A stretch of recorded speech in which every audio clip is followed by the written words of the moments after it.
August 1944. General George S. Patton's Third Army was tearing across France at a pace that astonished both allies and enemies. After breaking out from Normandy, Patton's armored columns were advancing so fast that supply lines couldn't keep up. His tanks were running on fumes, his men were exhausted, but Patton refused to slow down. "We'll keep moving until the engine seize up and the wheels fall off," he told his commanders. Speed was everything. Every hour wasted gave the Germans time to reorganize, to establish new defensive lines, to fortify cities and towns. Patton understood that momentum was a weapon as powerful as artillery. Keep the enemy off balance, never let them dig in, and they'll break. The Third Army had liberated dozens of French towns in just weeks. Usually, the reception was jubilant, French citizens pouring into the streets, throwing flowers, kissing American soldiers, weeping with joy as the hated Nazi occupation ended.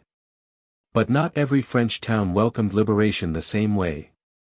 On August 28, 1944, elements of Patton's Third Army approached the historic city of Orleans, 75 miles south of Paris. The city was strategically important, it controlled river crossings and road junctions that Patton's forces needed to continue their advance. Intelligence reported that German forces had largely withdrawn from Orleans, leaving only a small rear guard. It should be an easy liberation. It wasn't. The ancient city gates, massive wooden doors reinforced with iron, part of medieval fortifications still standing after centuries, remained firmly closed. And the French mayor who controlled them had no intention of opening them for the Americans. Mayor Henri Dubois was 62 years old and had governed Orleans since before the war. When the Germans occupied the city in 1940, he had faced an impossible choice: flee and abandon his people, or stay and try to protect them under Nazi rule. He stayed.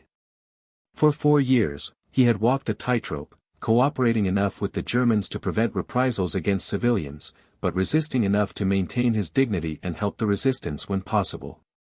It was morally exhausting work that earned him both praise and condemnation. Now, with liberation at hand, Dubois faced a new dilemma. American tanks were approaching, demanding entry to the city. But Orleans had survived 4 years of occupation with relatively minimal destruction. The cathedral still stood. The historic quarter was intact. Dubois feared that if the Americans fought their way into the city, if there was street fighting with the German rear guard, Orleans would be destroyed. He had spent 4 years protecting the city from German destruction. He wasn't going to let American liberation accomplish what German occupation had not. So when the American forward units arrived at the main gates and demanded entry, Dubois sent word through intermediaries: "The city gates will remain closed until we have guarantees that the Americans will not damage the city. We have not survived 4 years of German occupation only to be destroyed in the last days of war." The American company commander was dumbfounded. He radioed back to battalion headquarters: "The French mayor is refusing to open the city gates. He wants guarantees we won't damage his city. Requesting instructions." The message went up the chain of command, eventually reaching General Patton himself. Patton's reaction was immediate and explosive.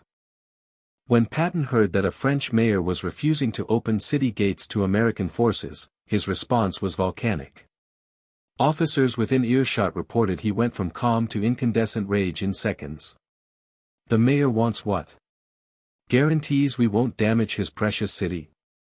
I'll give him a goddamn guarantee: if he doesn't open those gates in 1 hour, there won't be a city left to damage." Patton's staff tried to calm him down.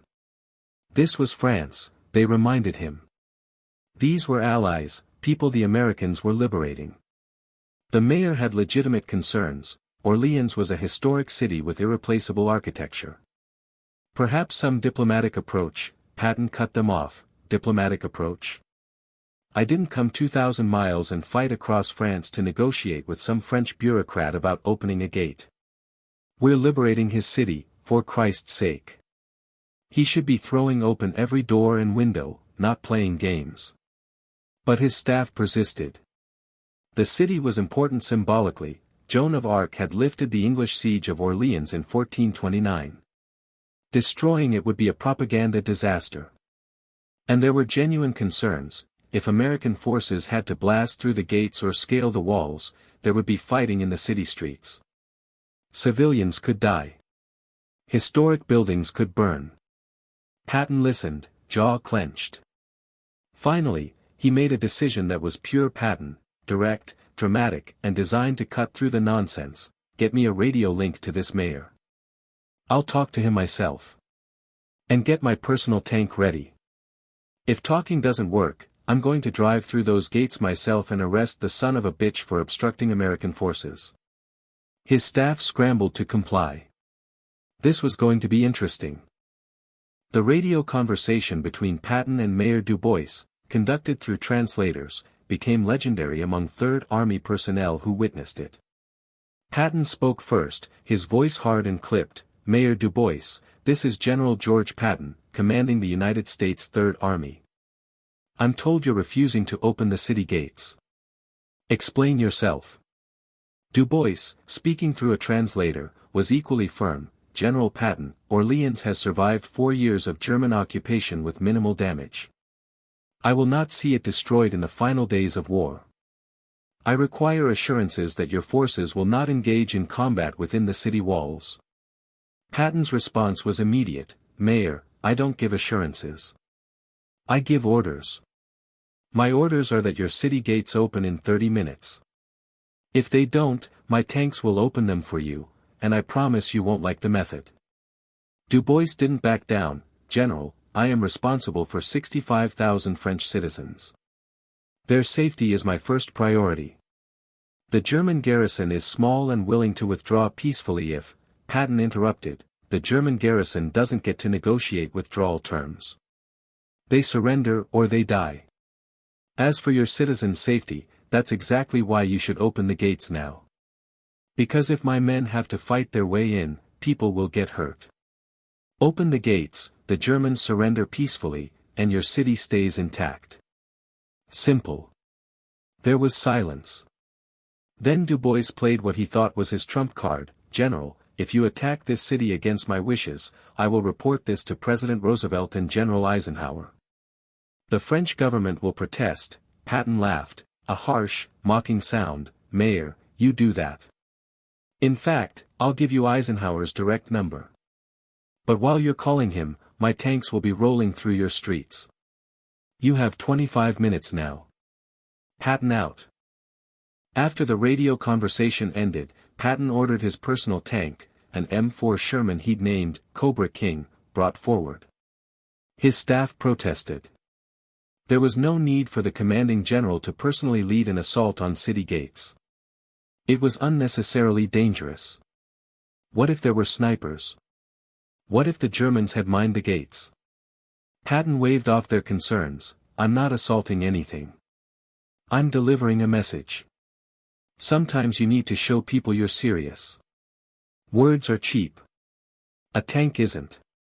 He climbed onto Cobra King and ordered it driven to within 100 yards of the main gate, close enough that defenders on the walls could see it clearly, close enough that they could see the 3 stars on Patton's helmet marking him as a lieutenant general.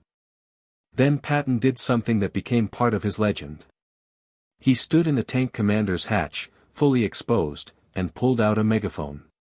Speaking in English, knowing the translator would relay his words, Patton delivered an ultimatum that was pure theater. Mayor Du Bois. I'm General George S. Patton. I'm standing in front of your gates in a tank.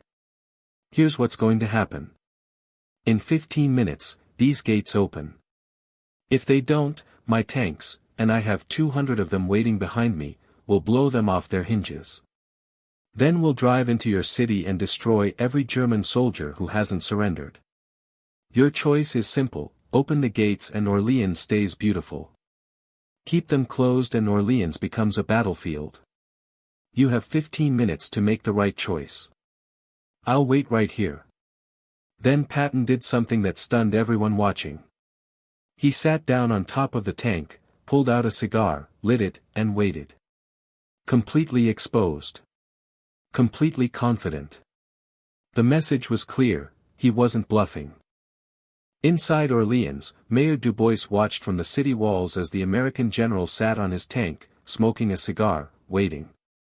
Around him, city officials and citizens argued about what to do. Some wanted to open the gates immediately. This American general was clearly serious and had overwhelming force. Others argued for continued resistance. The Germans might still negotiate peaceful withdrawal. The small German garrison commander, a pragmatic captain named Klaus Weber, settled the debate. He found Mayor Du Bois on the wall and spoke bluntly, "Mayor, I have 73 men. The Americans have hundreds of tanks and thousands of soldiers. If you keep these gates closed, they will destroy them. Then they will destroy us.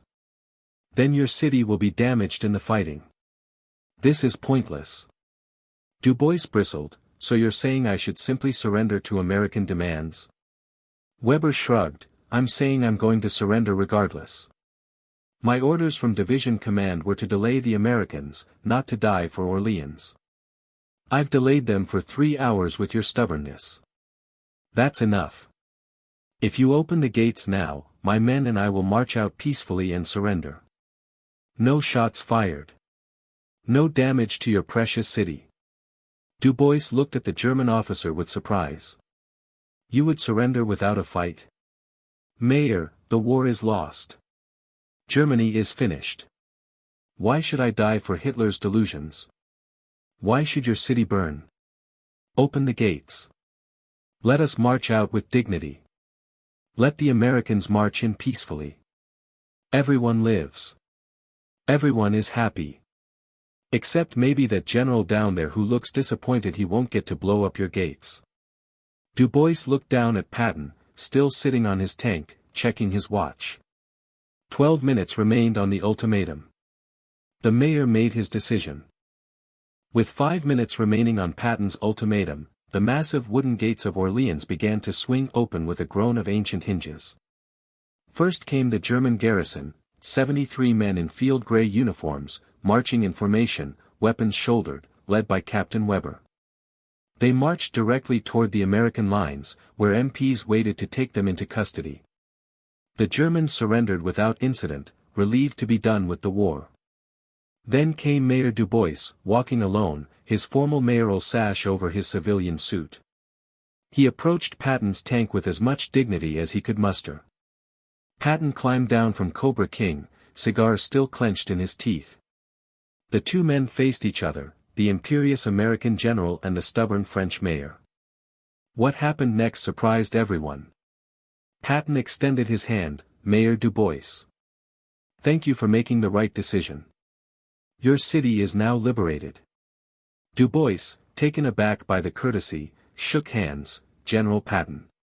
I acted to protect my city and my people." Patton nodded, "I know you did. That's your job. My job is to kill Germans and win wars. Sometimes those jobs conflict. But we both did what we thought was right." Then Patton lowered his voice so only Du Bois and the translator could hear, "Mayor, you spent 4 years protecting this city from the Germans. That took guts. But the war is almost over. The time for protection is done. The time for celebration is here. Let your people celebrate their liberation." Du Bois felt something release in his chest, the tension of 4 years of occupation, the weight of impossible decisions, the fear that liberation would destroy what occupation had not. He nodded, unable to speak. Patton gestured toward the city, "After you, Mayor.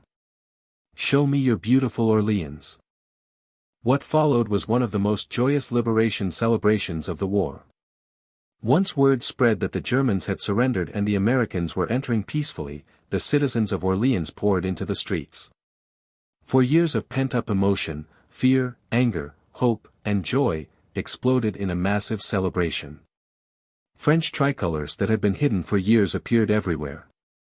People sang the Marseillaise openly for the first time since 1940. Women kissed American soldiers. Children climbed on tanks. Wine flowed freely. Patton, never one to miss a dramatic moment, led the victory parade through the city center in his command jeep, standing in the back seat, saluting the cheering crowds. Mayor Du Bois rode beside him, waving to his constituents. The scene was captured by army photographers and would appear in newspapers across America and France. That evening, Du Bois hosted a dinner for Patton and his staff in the city hall. Over wine from cellars the Germans hadn't discovered, the mayor made a toast. "General Patton, I confess I thought you were a barbarian when you threatened to destroy our gates. I was wrong. You understood something I did not, that liberation delayed is liberation denied. My city is intact, my people are free, and the Germans are gone. Thank you." Patton raised his glass. "Mayor, I confess I thought you were a stubborn fool when you refused to open those gates. I was half right, you are stubborn. But you're no fool. You protected your city when no one else could. Now my job is to make sure no one ever has to protect it from invaders again. To Orleans, may it never see another German soldier." The room erupted in cheers and toasts. The confrontation was over. The liberation was complete. The incident at Orleans became a teaching moment in military leadership circles. Patton's handling of the situation demonstrated several key principles that were studied at military academies for decades afterward. First, the importance of personal leadership. Patton didn't delegate the confrontation to subordinates. He personally drove to the gates, personally delivered the ultimatum, and personally waited for the response. This showed both the French and his own men that he was willing to take the same risks he demanded of others. Second, the value of calculated intimidation. Patton's threat to blow up the gates was real, he had the capability and the will to do it. But the threat itself was designed to avoid having to execute it. By making the consequences of resistance absolutely clear, he eliminated the incentive to resist. Third, the timing of diplomacy.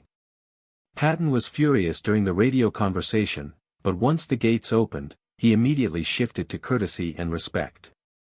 He understood that Mayor Du Bois had acted from protective instincts, not malice.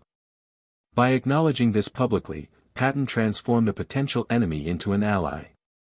Fourth, the importance of understanding the other side's position. Despite his bluster, Patton recognized that Du Bois had legitimate concerns.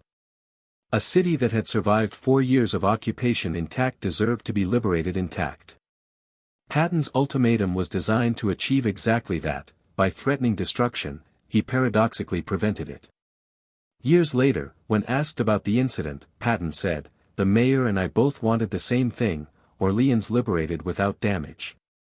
We just had different ideas about how to achieve it. I had tanks. He had gates. I convinced him that my way was faster." Leadership is about knowing when to negotiate and when to dominate. That day required both. The story of Patton and the gates of Orleans became legendary for a simple reason: it perfectly encapsulated Patton's unique leadership style, aggressive, dramatic, sometimes crude, but ultimately effective. Critics of Patton pointed to the incident as evidence of his recklessness. He had threatened to destroy a historic French city over a bureaucratic dispute. He had risked a diplomatic incident with an ally. He had put himself in unnecessary danger by personally confronting the mayor. Defenders of Patton saw it differently. He had liberated a city without firing a shot. He had forced a quick resolution to a standoff that could have dragged on for days. He had understood that the threat of overwhelming force could prevent the need to use that force. The truth is probably somewhere in between. Patton was neither the reckless cowboy his critics claimed nor the strategic genius his admirers believed. He was a highly effective combat commander who understood that war required both violence and restraint, both force and diplomacy, both intimidation and respect. The gates of Orleans never needed to be destroyed because Patton made it absolutely clear he would destroy them if necessary. That clarity, that certainty of purpose, was what made him effective. Modern military leaders still study the incident as an example of several key principles: know when to escalate and when to de-escalate. Use the minimum force necessary to achieve objectives, but make clear you're willing to use maximum force if required. Understand that former enemies can become friends, but only after the power relationship is established. Personal courage from leaders inspires confidence in subordinates.